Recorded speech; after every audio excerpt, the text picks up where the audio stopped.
Hello everybody, welcome to Dinner and a Show. This is Brian, and trying something a little different today. I'm just now coming out of the theater, watching Dunkirk, Christopher Nolan's newest movie. I think the last film he directed was Interstellar, so this is something quite new. For those who don't know about Dunkirk, they explain it at the beginning of the movie, is basically the Nazis were pushing the French and British allies out of Europe, and they pretty much cornered them at Dunkirk beach, and it was getting extremely difficult to get the allies to British waters, because I mean, you got like over 400,000 troops trying to trying to get back home, but it was getting really impossible or very hard to do so. Very slow process and everything, and it just wasn't really working out. So they're getting killed off one by one, but luckily they had the help of just everyday citizens coming in to save the day, literally, and I'm just charging the camera. Yeah, they had everyday citizens, cross the shore to Dunkirk beach to pick up allies, and it was just like a whole bunch. So like over 400,000 troops were saved. It was one of the biggest rescue efforts I think ever recorded in history. And I gotta say, this is one of Christopher Nolan's weirdest edited movies, I'd say.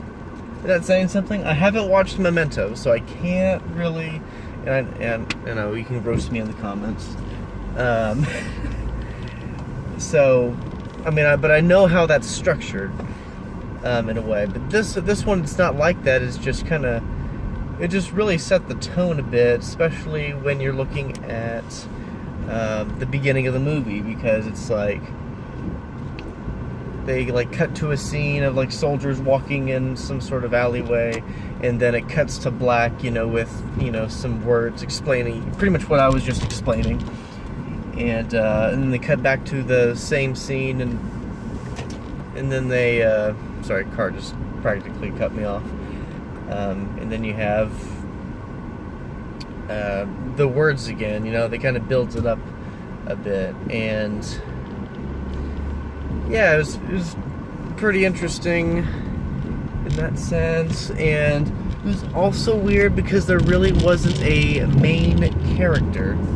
You had several people from just from different sects of the military, and kind of like a family. They kind of represented the citizens per se, but they were all just kind of one mass unit, just helping each other out. So that was the weirdest thing, no real main character. You have people like Cillian Murphy, I forget how you pronounce his name. He's in there. You have Kenneth Branagh, or Branagh, however you pronounce that. Sorry, I'm just butchering names. Tom Hardy, he's another masked character, but he's the pilot, so I mean, kind of makes sense. You have it sounded like Michael Caine was on the headset, but I was very surprised of not seeing Michael Caine, just because he's in every Christopher Nolan movie. But hey, I didn't see him in there. And there are several other faces. The guy who plays Jarvis in Agent Carter, he was a colonel in here, so that was really cool. Yeah, this movie, it's good. It's just weird. So I can't just go ahead and just give it the highest praise just because of that. I'd have to give this another viewing. It's kind of like, Inception. in the sense, like, I had to watch Inception again in order to, like, really, really, really enjoy it, because, like, I love that movie. I love Inception. But here it's just Dunkirk. It was, like, I love World War II history, and I think there were some very emotional moments. There was still a little bit of prejudice between the British and French. Surprisingly, it's desperation. They showed, like, the desperation of survival really well, and that, kind of brings out the worst in people. Prejudice included, because there was a French guy that snuck on the boat, and everyone, wanted either to kill him or throw him off, so to lighten the weight, but it didn't really matter anyway because the boat was sinking. The British got to leave first and the French didn't. But man, it was still a powerful movie. The Nazis you actually didn't see any Nazi soldiers until, like, the very end, but they were blurred, so you couldn't really see them. They were faceless. Pretty much all you saw were, like, the planes. Those were pretty much the only visual cue of the enemy.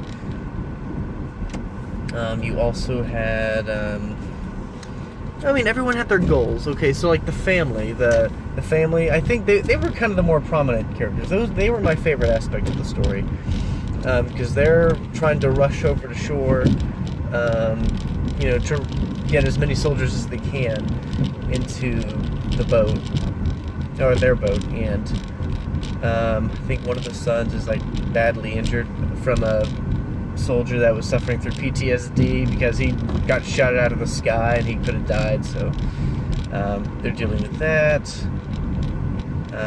It's just really good. I think what they used to pretty much signal the enemy was sound.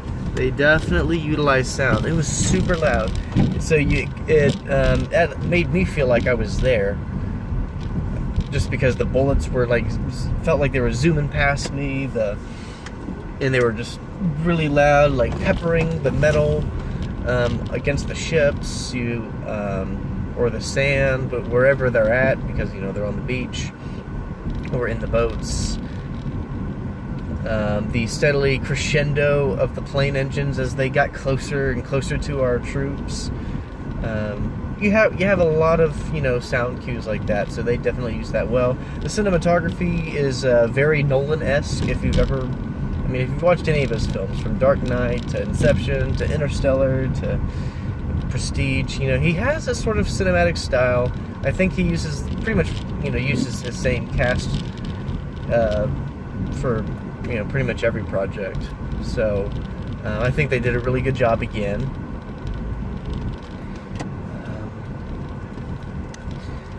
It was just really cool just seeing how everyone worked together to try and fight the greater good. And it was a sort of a bittersweet ending, because, this movie the goal is to retreat. They didn't, win a battle. But they did, get soldiers to safety. And that was pretty much, the key of it. And at the end, it's kind of funny, it's like spoilers and stuff. You can look it up in a history book or Wikipedia or something like that, so I don't really, think it's a big deal for historical movies. Obviously not stuff in between, but, like, the ending, it's like you kind of, what happened. But the ending was really touching, because you had Winston Churchill give his speech that they would not retreat, they had not surrendered. And yes, they did retreat in a way, but that didn't mean that they lost the war. They may have lost the battle, but they were going to keep going. They weren't going to back down and be intimidated by fear. They were going to win. So it was just fantastic. Just the more I talk about it, just the more the more I like this movie, and I really want to watch it again. Obviously, there's, like, a ton of movies out. I'm watching Rise, or I just watched Rise of the Planet of the Apes this week, and gonna watch Dawn so that I can watch War of the Planet of the Apes. So trying to catch up with that. So there's just so many, like, this year, 2017. Man, if people thought that 2016 was a bad year for movies, and that can be argued depending on what you were looking for. But man, like, this year has been so good. Like, they've knocked it out of the ballpark with just great summer movies. I mean, pretty much the ones that you expected to be bad, were bad. Like Transformers: The Last Night. That's gonna get bad reviews. Just those things. But like, movies that we've been expecting, like Dunkirk, Wonder Woman. I'm trying to think what else was there. Oh my gosh. War for the Planet of the Apes. Heck, even Captain Underpants. I mean, just stuff like that. It was, this has just been a terrific year. Even Guardians of the Galaxy. I mean, it wasn't the best reviewed movie of the year, but hey, it still got, good marks. It was funny in my book. So anyway, just I'll give this movie a high five. I think the pacing was a little slow. Oh, excuse me. Even for like a 90 to 104 minute movie, I mean, it still, felt a little lengthy. But I think they used a lot of it to show just the desperation, the panic, the survival mode of all the soldiers, and like Tom Hardy trying to shoot down all the planes because the planes are trying shooting down the soldiers and bombing the ships, and Tom Hardy's pretty much the only pilot left to fend them off until